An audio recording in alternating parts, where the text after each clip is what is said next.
ఇది design. Proper water built area అనేది లేదు. లేదు, ఇది డిజైన్. ఇప్పుడు వీళ్ళు ఏమంటున్నారు రాష్ట్ర ప్రభుత్వం, నేను చెప్పినటువంటి ప్రకాశం బ్యారేజ్ నుంచి వైకుంఠపురం నుంచి ఈ సోమశెల్ల నుంచి మళ్ళీ లిఫ్ట్ కొడితే బనకచెర్ల. పాయింట్ ఏంటంటే బనకచెర్ల నుంచి ఈ రోజు కూడా 3 పాయల్లో 1 పాయ నిప్పులు వాగు, అది సోమశెల్లకు పోతుంది నీళ్లు, కుందు నది నీళ్లు సంవత్సరానికి 20, 30, 40, 50 టీఎంసీలు పోతుంది. ఇక్కడ నుంచి 4 ఆడిపోసేస్తే ఆ నీళ్ళు ఇట్లా వస్తాయో తెలియదు. అందుకని దానివల్ల పెద్ద ప్రయోజనం. అందువల్ల మాలాంటి వాళ్ళు కానీ అనేక మంది సాగునీటి రంగంలో అనుభవం చెప్పేదంటే కొంత డిజైన్ మార్చుకొని రెండు కోణాలు చేయాలి. ఫస్ట్ కోణం ఏంటంటే పోలవరం ప్రాజెక్ట్ని పర్ఫెక్ట్గా పూర్తి చేయాలి. 152 అడుగుల ఎత్తులో నీళ్లు నిలపాలి. అప్పుడు నీళ్లు మనకు గ్రావిటీ ఫోర్స్ విపరీతంగా వచ్చినప్పుడు ఆ గ్రావిటీ ఫోర్స్ అందుకోవాలి. 132 అడుగుల్లో కూడా నీళ్ళు వస్తాయి కుడి కాలువకి. కానీ 152 అడుగులప్పుడు ఫ్లో ఎక్కువ ఉంటుంది. ఫ్లో ఎక్కువప్పుడు నీళ్ళు వస్తాయి. ఆ నీళ్ళు వచ్చినప్పుడు ఫోర్స్గా మనం నీళ్ళు తీసుకొని వైకుంఠపురం నుంచి బొల్లారం నుంచి వెలుగొండ నుంచి వెలుగోడు, ఆ టెన్నెల్ పూర్తి చేసుకుని బనకచెర్లకు రావడం ఉన్నంతలో బెస్ట్ మార్గం. అప్పుడు నేరుగా బనకచెర్లకు వస్తుంది, సోమశిలకు పోదు. సోమశిలకు పోవాల్సిన అవసరం లేదు, సోమశిలకు ఆల్రెడీ నీళ్ళు పోతున్నాయి. వన్స్ సోమశిల కిందకు పోయిన తర్వాత పైకి కొట్టుకోవడం ఏంటి? కాబట్టి ఈ రూట్ కానీ మార్చుకుంటే ఇది నేషనల్ ప్రాజెక్ట్గా టేకప్ చేస్తే, ఎందుకంటే ఇంత నీళ్ళు రావాలంటే దాదాపు 1,00,000 కోట్ల ప్రాజెక్ట్, ఇది చాలా పెద్ద ప్రాజెక్ట్, 1,00,000 కోట్లు. దట్టు ఈ రోజుకున్న టెక్నాలజీలో 10,000 కోట్ల రూపాయలు పర్ ఇయర్ విద్యుత్ ఛార్జీలు. లిఫ్ట్ చేయాలి కదా, 3-4 లిఫ్ట్లు పెట్టాలి, అవుతుంది, కాస్ట్లీ అఫైర్. అందులో నేషనల్ ప్రాజెక్ట్గా టేకప్ చేసుకోవడం, డిజైన్ మార్చుకోవడం, నిధులు సమకూడడం అనేది ఇది ఒక యాంగిల్ జరగాలి. రెండో angle with in the Rayalaseema ప్రాంతంలో తుంగభద్ర మంచి నది. తుంగభద్ర నుంచి ప్రీవియస్ ఇయర్లో 630 టీఎంసీలు వచ్చినాయి. తుంగభద్ర వచ్చి కృష్ణకు ఉపనది. ఉపనది నీళ్ళు కానీ కృష్ణలో కలిసిపోయినాయంటే అది కృష్ణానదిగా మారిపోతుంది. అదే తుంగభద్రలో కృష్ణానదిలో కలవక ముందుగానే శ్రీశైలం పైన గుండ్రేవుల ప్రాజెక్టు కట్టుకోవడం, రాయలసీమ ఎత్తిపోతల పథకం లాంటిది టేకప్ చేయడం, బ్యాక్ వాటర్ తీసుకునే ఏర్పాటు. అంటే తుంగభద్ర అనేది కృష్ణలో కలవక ముందు అయితే ఎన్ని నీళ్ళైనా రాయలసీమ వాడుకోవచ్చు. కానీ కృష్ణలో కలిసిపోతే అది హక్కులు వచ్చేస్తాయి. తెలంగాణలో అభ్యర్థి చెప్తారు. లాస్ట్ టైం 630 టీఎంసీలు వచ్చినాయి. నిజానికి కృష్ణలో కలపాల్సింది 31 టీఎంసీలు. 600 టీఎంసీలు అందుకున్న రాయలసీమ వాడుకోవచ్చు. అలాంటి తుంగభద్ర నీళ్ళు అది 600 టీఎంసీ అనేది హైయెస్ట్ వచ్చినాయి. 200 టీఎంసీలు ఎవ్రీ ఇయర్ వస్తున్నాయి. 150 టీఎంసీలు రెగ్యులర్గా వాడుకోవచ్చు కదా.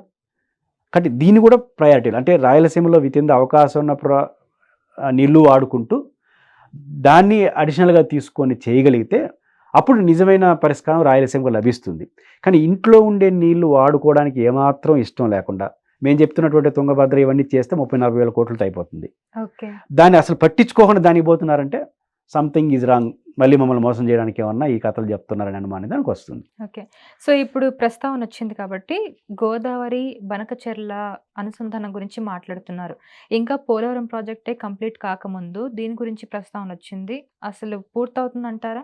పోలవరం ప్రాజెక్ట్ పూర్తి కావడానికి 2 ఆటంకాలు. ఒకటి, ఇప్పుడు డయాఫ్రమ్ వాళ్ళు పాడైంది, దాన్ని రిపేర్ చేయడం, దాన్ని ఏం చేయాలని ఒక కొత్త ప్రయోగం. అది ఏమవుతుందో అది పూర్తి అయిపోతే వేగం పుంజుకుంటుంది. ప్రాజెక్ట్ అంటే అర్థం మన వాళ్ళు ఎప్పుడు డ్యామ్ గురించే మాట్లాడతారు. రిజర్వాయర్ ఒకటే కాదు, ఆ రిజర్వాయర్లో నీళ్లు కూడా నింపాలి. మీకు గుర్తుంటే రాయలసీమలో తెలుసుంటే గండికోట రిజర్వాయర్ ఉంది. రాజశేఖర రెడ్డి గారు ముఖ్యమంత్రి ఉన్నప్పుడు పూర్తి చేసేసినాడు. కానీ నీళ్ళు ఎప్పుడు వచ్చాయో తెలుసా? మన జగన్మోహన్ రెడ్డి గారు వచ్చినప్పుడు నీళ్ళు వచ్చినాయి. కారణం ఏంటంటే డ్యామ్ పూర్తయింది. డ్యామ్లో నీళ్లు పెడితే వెనకాల ఏమవుతుంది? ఊర్లు ఇవన్నీ కొట్టుకుపోతాయి, నిర్వాసితులు అంటాం కదా. అది క్లియర్ చేయకుండా నువ్వు డ్యామ్లో నీళ్ళు పెట్టలేవు. ఇప్పుడు పోలవరం ప్రాజెక్టులో నువ్వు నీళ్లు పెట్టాలంటే బ్యాక్ వాటర్ కొట్టిందంటే 1,00,000 మంది నిర్వాసితులు అవుతారు. ఆ 1,00,000 మందిని క్లియర్ చేయాలిగా. ఆ 1,00,000 మందిని క్లియర్ చేయకపోతే ఏం చేస్తారంటే, ఇప్పుడు మామూలుగా గోదావరి నీళ్ళు పోతా ఉన్నాయి, డ్యామ్ కడితే ఏమవుతుంది? డ్యామ్ కట్టేసి గేట్లు ఎత్తేసి పంపించేస్తాం. ఏం లాభం? అది మనం పోయి ప్రేక్షకుల్లాగా టూరిజం లాగా చూసుకొని రావాల్సింది. డ్యామ్ కట్టేవాడిని నీళ్ళు నిలవాలంటే వాళ్ళు చచ్చిపోతారు. కాబట్టి 1,00,000 మందిని క్లియర్ చేయాలంటే 30-40 వేల కోట్లు కావాలి. ఆ 30-40 వేల కోట్లు ఎవడిస్తాడు? చట్టం ప్రకారం కేంద్రం వేయాలి. అది అంటే నిర్వాసితులతో కూడా కలిపి చేయకపోతే పోలవరం పూర్తయినా పోలవరం ప్రయోజనాలు మనకు అందవు. గండికోట పెద్ద experience, Pulichintala project experience Kiran Kumar Reddy జాతికి అంకితం చేసినాడు. మొన్న జగన్ వచ్చేంతవరకు, ఎందుకంటే నిర్వాసితులు క్లియర్ చేయలేరు. కానీ డ్యాము పూర్తి కావాలి, డబ్బులు ఒక కీలకమైన అంశం. రెండోది, ఇప్పుడు జరుగుతున్న చర్చ ప్రకారం 135 అడుగులతోనే ఫస్ట్ ఫేజ్ పూర్తి చేస్తూ ఉంటున్నారు. అప్పుడు నిర్వాసితులు తగ్గుతారు. అప్పుడేమవుతుంది?